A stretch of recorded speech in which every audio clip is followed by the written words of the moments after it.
అదే RTV app వార్తల్ని క్షణాల్లో చదివే అవకాశం ఉంటుంది. ఒక న్యూస్ పేపర్, ఒక టెలివిజన్ ఛానల్ మీ చేతుల్లో ఎప్పుడూ ఉంటాయి.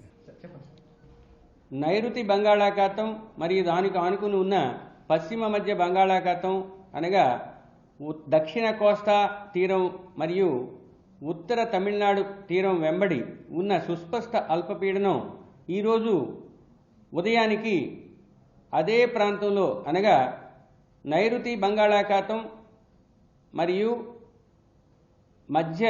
పశ్చిమ మధ్య బంగాళాఖాతంలోనే సుస్పష్ట అల్పపీడనంగానే కొనసాగుతూ ఉంది.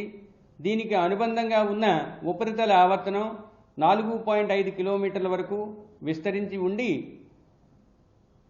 నైరుతి దిశలో వంగి ఉన్నది.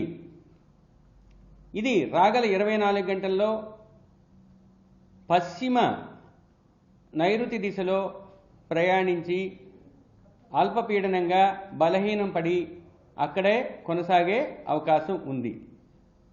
దీని ప్రభావం వలన కోస్తా ఆంధ్ర తీరం వెంబడి ఉన్న జిల్లాలన్నింటిలో ఎక్కువ ప్రాంతాలలో తేలికపాటి నుంచి మోస్తరు వర్షపాతం మరియు ఉరుములతో కూడిన జల్లులు పడే అవకాశం ఉన్నది ఈరోజు రేపు.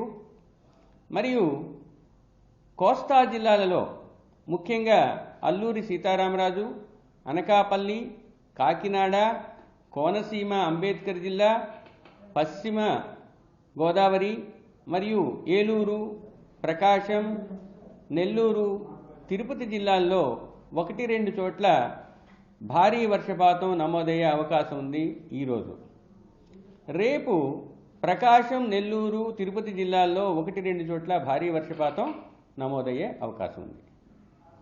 ఈ సుస్పష్ట అల్పపీడనం ప్రభావం వలన కోస్తా తీరం వెంబడి ఈదురుగాలులు 35 నుంచి 45 కిలోమీటర్లు, గరిష్టంగా 55 కిలోమీటర్ల వేగంతో వీచే అవకాశం ఉంది.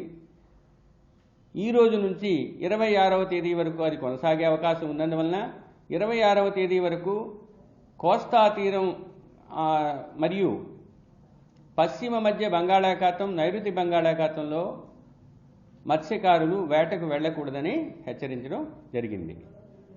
ఈ గాలులు ఉండటం వలన LC3 లేదా లోకల్ కాషనరీ సిగ్నల్ నంబర్ 3 అనే సూచికను కోస్తా తీరం వెంబడి ఉన్న అన్ని ఓడరేవుల్లో ఎగరవేయడం జరిగింది. మరిన్ని వీడియోస్ కోసం ఛానల్ ని సబ్స్క్రైబ్ చేయండి. లేటెస్ట్ అప్డేట్స్ కోసం వాట్సాప్ ఛానల్ ని ఫాలో చేయండి. అండ్ లింక్ డిస్క్రిప్షన్ లో ఉంది.